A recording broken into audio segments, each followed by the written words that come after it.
तो सोते समय आप स्वप्न देखते हो। स्वप्न को व्यावहारिक जगत में हमारे यहां झूठा ही माना जाता है। स्वप्न माने झूठा, यही अर्थ सामान्यतया लोग समझते हैं और कहते हैं। इसी अर्थ में भगवान शंकर ने भी कहा, उमा कहो मैं अनुभव अपना, सत हरि भजन जगत सब सपना।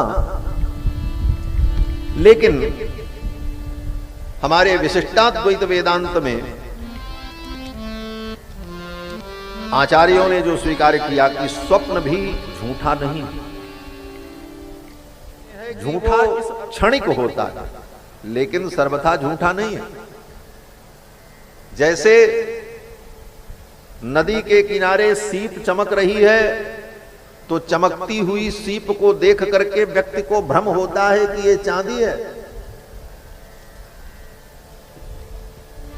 लेकिन वो चांदी नहीं है। तो इसको क्या कहेंगे आप? झूठा कहेंगे? बोले झूठा नहीं है, चांदी है, लेकिन इतनी अल्प मात्रा में है कि उस चांदी से आप पायल और कंगन और बर्तन नहीं बना सकते।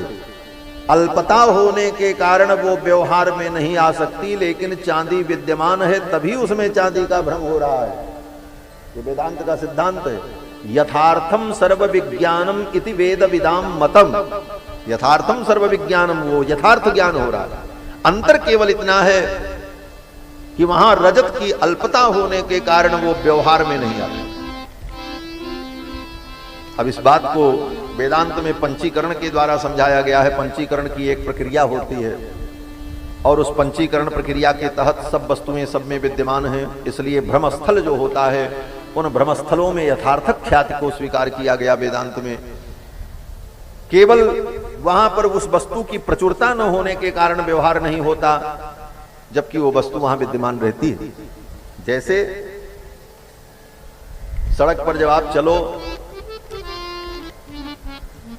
गर्मियों के दिन में, तो डामर की सड़क हो तो 2 किलोमीटर आगे देखो तो लगता है सड़क पर पानी बह रहा है, छल छल छल छल, लेकिन वहां जाने पर पानी नहीं। इसको हमारे यहां मृग मरीचिका कहते हैं। बालू की रेत में दूर से देखकर पानी का भ्रम होता है। मृग दौड़ते हुए जाते हैं पानी पीने के लिए, लेकिन वहां देखते हैं तो पानी नहीं मिला। तो ये भ्रम जो पानी का हो रहा है, पानी का अनुभव हो रहा है, पानी है कि नहीं, पानी झूठा है कि सत्य है? तो वेदांत कहता पानी तो सत्य है। सत्य न होता तो पानी की प्रतीति न होती वहां पर, लेकिन पीने योग्य इसलिए नहीं है कि पानी की न्यूनता। बोले पानी कहां है? बोले पांचों तत्व में पांचों तत्व मिला हुआ है। इसी को पंचीकरण कहते हैं। पृथ्वी जल तेज वायु आकाश, इसका पंचीकरण परमात्मा के द्वारा होता है। पंचीकरण एक प्रक्रिया होती है, तब सृष्टि बनती है। सीधे सीधे पृथ्वी जल तेज वायु आकाश से सृष्टि नहीं बनती। पांचों तत्वों का 2 हिस्सा किया जाता है। एक हिस्से के 4 टुकड़े होते हैं, फिर उन 4 टुकड़ों को अन्य 4 तत्वों में मिला दिया जाता है। इसी प्रकार पांचों तत्व पृथ्वी जल तेज वायु आकाश के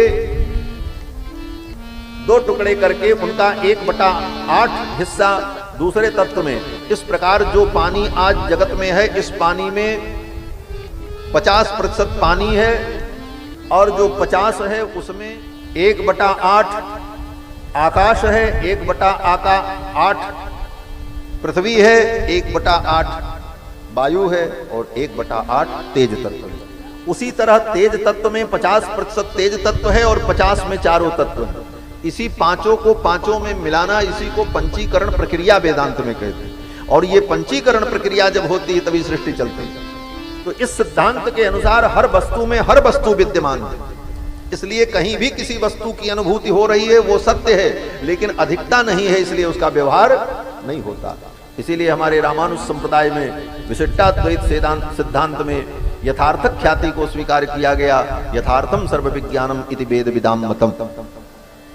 तो इस प्रकार से कहने का भाव कि महाराज ब्रह्मा जी महाराज भगवान की स्तुति करके चले गए और भगवान सर्वरूप लीला करते हैं।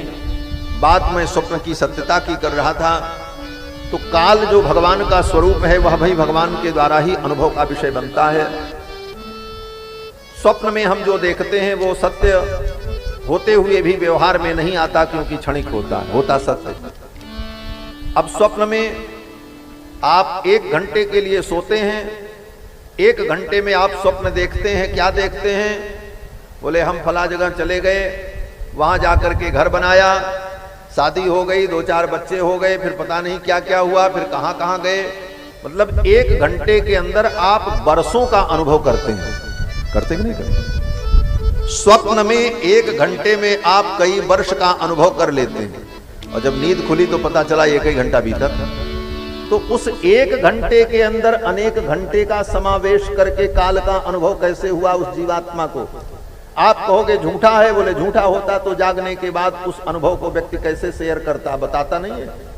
बताता है कि हमने स्वप्न में ये देखा, ऐसा हुआ, वैसा हुआ। वो ज्ञान आत्मा में बना रहता।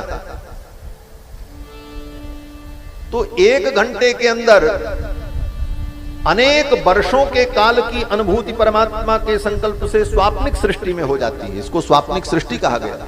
स्वप्न में जो सृष्टि होती है वो भी भगवान के द्वारा ही होती है, और वह स्वाप्निक सृष्टि भी हमारे सूक्ष्म पाप पुण्यों के परिणाम से होती है।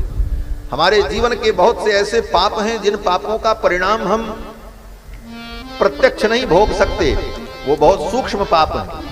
तो उन पापों का भोग कराने के लिए, दुख देने के लिए स्वप्न की सृष्टि होती है। स्वप्न में आप देखोगे कि आपको किसी ने दौड़ाया और मारे जा रहा, आप चिल्ला रहे हो, कोई बचाने वाला नहीं, भयानक दुख। और वो दुख तब तक है, बोले जब तक नींद न खुले।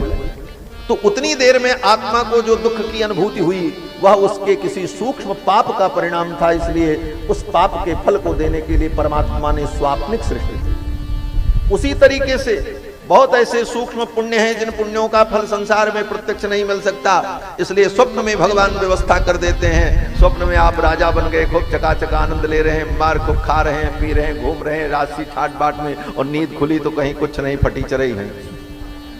तो क्या था? बोले जिस प्रकार इस दुनिया में आकर के आप राजा बन जाओ, सब कुछ बन जाओ, मर जाने के बाद सब खत्म, उतने दिन तक आनंद था, उसके बाद कहीं कुछ नहीं। उसी प्रकार स्वप्न की वो अल्पकालिक सृष्टि भी हमारे सूक्ष्म पाप पुण्यों का ही फल देने के